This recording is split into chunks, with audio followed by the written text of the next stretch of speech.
في المستقبل البعيد كل الناس اتهندست وراثيا علشان يموت أي بني آدم بعد سن 25 بسنة واحدة.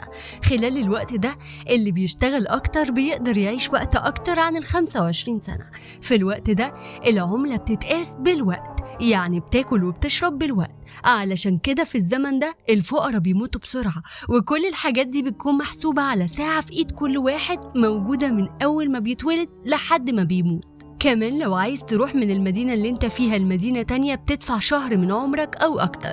ده غير إن في الزمن ده كل الناس صغيرة، يعني مفيش ولا حد عجوز، لأن نمو الناس بيقف عند سن 25 سنة. بيبدأ فيلمنا بويل اللي عمره عدى 25 سنة وشغال في مصنع، ولأنه بيشتغل كتير ده اللي مخليه لسه عايش. في يوم قرر ويل يروح يفك عن نفسه شوية، فراح يقعد مع صاحبه شوية في الحانة، وهناك لقى شخص عمره معدي القرن، وده رقم كبير جدا محدش متعود يشوفه في الأحياء الفقيرة. بس ما كملوش 10 دقايق وجت عصابة كانت هتموت الراجل ده علشان تاخد ساعته اللي فيها العمر ده كله. ويل كان شايف كل ده، لكنه عارف يهرب الراجل بطريقة صعبانية من المكان كله. وبنعرف ان الراجل اللي معاه قرن من العمر اسمه هنري ده راجل غني جدا، ساعته فيها حوالي 116 سنة، بس فقط حد من الفقراء عزيز عليه، فكان متضايق جدا. كمان كان شايف ان الطريقة اللي الوقت بيتوزع بيها على الناس طريقة حرام وغلط، المفروض كمان انها تتساب للقدر مش لعبة هي. عموما ويل اصلا ما كانش مهتم قوي بكلامه، هو انقذه لانه مش عايز يشوف حد بيتقتل ويقعد يتفرج عليه ويسكت. بعدها نام هنري ويل، وتاني يوم الصبح بيصحى الاتنين. بعدها شكر هنري ويل على مساعدته وبيديله عمره كله، وفعلا اداله عمره كله الا 5 دقايق علشان يرمي نفسه منه وينتحر. بعد شوية صحى ويل فشاف ساعته مليانة بعمر هنري، فبيفهم انه انتحر، علشان كده اداله عمره كله وساب ويل البيت. بعدها راح لصاحبه علشان يحكي له اللي حصل معاه. مش بس كده، ده كمان اداله 10 سنين من عمره كشكر منه. بعدها ساب صاحبه علشان يروح لأمه علشان ياخدها في اجازة من الشغل ويتفسحوا في اي حتة.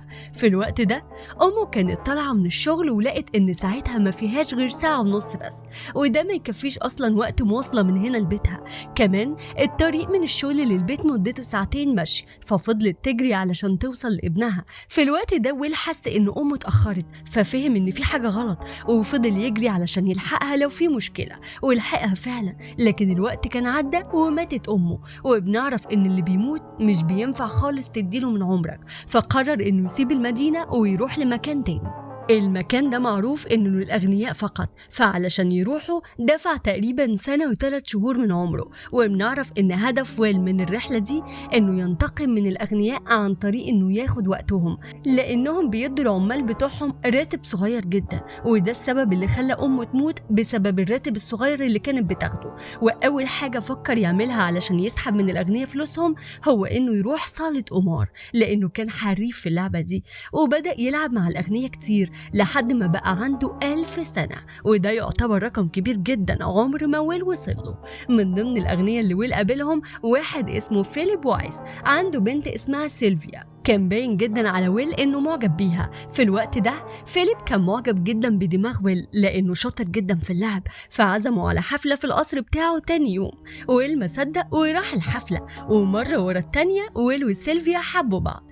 لكن قبل ما نكمل تعال أقولك على حاجة، إن كان في ضابط اسمه راي شاف جثة هنري اللي إدى لويل عمره كله وانتحر. راي في الوقت ده كان بيدور على ويل علشان يقبض عليه بتهمة السرقة، لأنه كان عارف إن هنري معاه عمر كبير جدا، ولأن هنري أول ما مات كانت ساعته كلها أصفار. في الوقت ده بنعرف إن حتى لو مت العمر بتاعك بيبان عادي.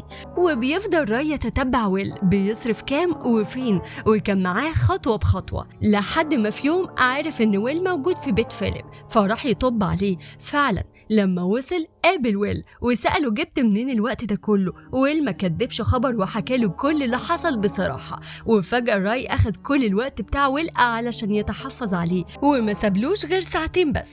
وبنعرف ان راي ده اصلا كان باين عليه انه مش عادل ومش بيطيق الفقراء. ويل لما لقى نفسه قدامه 2 ساعة بس قام خد سيلفيا وجري بره القصر على طول، وجري راي وراه. بس ويل طلع بيعرف يسوق العربية بسهولة، فعرف يفلت منه عادي. بس وهم ماشيين ويل كان قدامه قدامه دبابيس، فبالغلط وقع فيها فاتقلبت بيه العربية وأغمى عليه هو وسيلفيا. وبنعرف اللي كان حاطط الدبابيس دي هي العصابة اللي هنري كان بيهرب منها. المهم ان العصابة دي اول ما شافت واحدة غنية مع ويل راحوا اخدوا العمر بتاعها كله الا نص ساعة بس. وبنعرف العمر بتاعها كان 10 سنين، وسابوا ويل لان اصلا الشرطة خدت عمره كله، فمش بيكون متبقي له غير كام دقيقة اصلا. وراحوا بسرعة لصاحبه اللي اداله 10 سنين في الاول، بس لما وصل البيت قابل مراته اللي قالت له ان صاحبه مات لانه فضل يصرف في الوقت ويشتري حاجات ملهاش لازمة لحد ما الوقت بتاعه خلص ومات. وقتها ويل وسيلفيا وقتهم كان بيروح خلاص، لدرجة ان ما كانش فاضل غير 3 دقايق. فاخد ويل حلق سيلفيا علشان يبيعه بسرعة مقابل يومين، كل واحد اخد له يوم. كده كله بقى تمام على الاقل حاليا. ولما ويل لقى نفسه كده خسران وكده خسران، قرر يكلم ابو سيلفيا وطلب منه 1000 سنة مقابل انه يرجع له بنته. وال1000 سنة دي طلب انها تتحول له على البنك اللي جنبه بالظبط. وبنعرف ان البنك ده اللي كان بيدي الوقت للناس الفقيرة اللي ما عندهاش وقت. وطبعا راي الضابط كان واقف عمال يتفرج على الكلام ده. بعدها ويل اخد سيلفيا وراحوا يباتوا في بيت ويل، بس محدش كان يعرف حاجة عن البيت ده لانه كان ايجار باليوم. وبنعرف ان سيلفيا كانت طيبة بزيادة وبتحب ويل بجد رغم خطفه ليها وتهديده ليها. وتاني يوم عرف ويل ان البنك ما فيهوش وقت، وده معناه ان فيليب ما بعتش الوقت علشان ينقذ بنته. بعدها نزل ويل مع سيلفيا واداها مسدس وقال لها تروح تكلم ابوها من التليفون اللي في الشارع وهو هيراقبها. واول ما سيلفيا كلمت ابوها لقيت الضابط رايفه قفاها رايح يضرب نار على ويل. قامت هي اتصرفت وضربت نار بسرعه على الضابط وخدت ويل وخلعه. وبعد شويه جم اصحاب ويل علشان يخرجوه من الحي اللي هو فيه بالعافيه، لان الاماكن دي مش بيدخلها ضباط من كتر ما هي فقيره. وبعد ما فقد ويل الامل انه يقلب اي وقت من فيليب، قرر يستغل عربيه راي اللي معاه علشان يثبت الناس الاغنياء في الشارع في الوقت بتاعهم، فبقى ياخد عمرهم كله ما عدا يوم علشان يسيبهم يعيشوا. قد انت حنين يا ول. المهم سيلفيا كانت حابة موضوع السرقة والهروب ده لانها طول عمرها غنية وعمرها ما شمت ريحة الفقر دي. ولما لقى ويل الموضوع دخل في الجد وبقى خطر، قال لسيلفيا ما تخلعي انتي علشان انا خايف عليكي. قالت له ايدي على ايدك مش هسيبك، خصوصا بعد ما راي طلب امر بالقبض عليها هي كمان بعد ما ضربته بالنار. وطلعوا على بنك الوقت اللي كان بتاع ابو سيلفيا علشان يقلبوه. بعدها اخدوا منه كمية وقت كبيرة جدا، كمان خلوا كل الناس اللي في البنك ياخدوا كل الوقت اللي عايزينه ببلاش. وقعدوا بعد كده يوزعوا من الوقت اللي معاهم على الغلابة والفقراء كأنه مال أبوهم. المهم مش بس البوليس اللي كان بيجري ورا سيلفيا وويل، لا ده كمان العصابة اللي هنري كان بيهرب منها لأنها عايزة تسرق كمية الوقت اللي مع سيلفيا وويل. فمرة العصابة دي كانت بتدور عليهم، فبدأت تسأل الناس عليهم لغاية ما واحد من الناس اللي كانوا بيسألوهم قال للقائد بتاع العصابة إنه شافهم في فندق قريب من هنا. نبيه والله.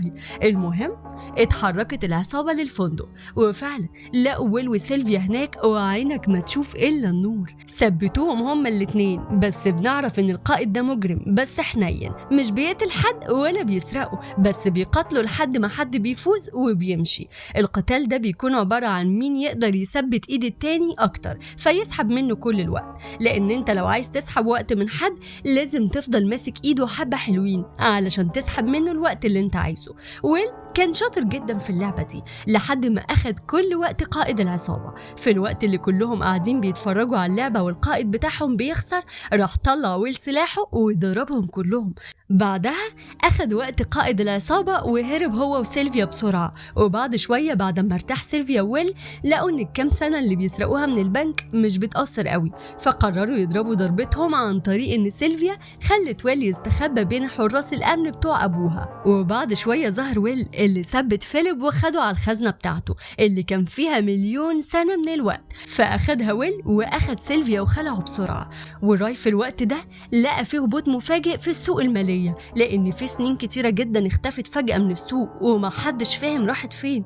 وأخد راي عربيته تاني علشان يروح يقبض على ويل وسيلفيا بسرعة. وأول ما شافهم ادى أمر لكل الضباط إنهم يضربوا نار عليهم بسرعة، لكن ويل كان راكب عربية ضد الرصاص فهرب بسرعة، وراي ساعتها كان على آخره وفضل وراه لحد ما ودى ويل المليون سنة للحي الفقير اللي عايش فيه من زمان علشان ياخد منه الفقر. لكن راي ما همهوش الوقت اللي بيتوزع وجري على سيلفيا وويل علشان يقبض عليهم، بس راي سقط الوقت بتاعه. فبعد ما وصل لويل وسيلفيا كان لسه هيموتهم، بص على ساعته لقى قدامه كام ثانية بس ومات فجأة. وبنعرف ان الشرطة كانت عاملة خطة في منتهى الذكاء، ومش بتسيب اي حد بره المكان معاه وقت كتير علشان لو اتخطفوا او اتثبتوا الحرامي ما ياخدش وقتهم. في الوقت ده سيلفيا وويل ما كانش قدامهم غير كام دقيقة بس لأنهم وزعوا كل اللي معاهم، فافتكر ويل إن عربية راي فيها جهاز تحويل وقت علشان لما يروحوا يقبضوا على حد في مسافة بعيدة يقدروا ياخدوا وقت براحتهم. ووصلوا فعلا للعربية ولقوا الجهاز اللي أخدوا منه وقت، وباللي عملوه ده قدروا يقلبوا السوق المالية والاقتصاد كله، ده غير إن الناس كلها بقى عندها سنين كافية تعمل اللي عايزاه. وبدأت الناس الفقيرة تسيب الأماكن الفقيرة وتروح تشم نفسها في الأماكن الغنية. أما سيلفيا وويل ما بطلوش سرقة، بالعكس سرقوا أماكن أكتر علشان يدوا الناس المحتاجة. وبالمناسبة بنعرف إن ويل كان رايح لفيليب بالقصد، لأنه فاكر لما أمه ماتت كان السبب إنها كانت بتاخد أجر صغير جدا من شركة فيليب. ساعتها حب ويل ينتقم منه، وفعلا ده اللي حصل، وويل خد منه كل وقته. لكن الحب ملوش رجلين، وبالصدفة حب سيلفيا بنته، وبكده بيكون خلص فيلمنا. ولو عجبكم الفيديو اعملوا لايك وشير، وما تنسوش كمان تشتركوا في القناة واعملوا لنا فولو على فيسبوك وانستجرام وتيك توك، وهتلاقوا لينكاتهم في الديسكريبشن. واتفرجوا على الملخصات القديمة واستنوا الجديدة، وما تنسوش تفعلوا الجرس وتكتبوا لنا في الكومنتات الفيلم اللي حابين تشوفوه المرة الجاية. سلام.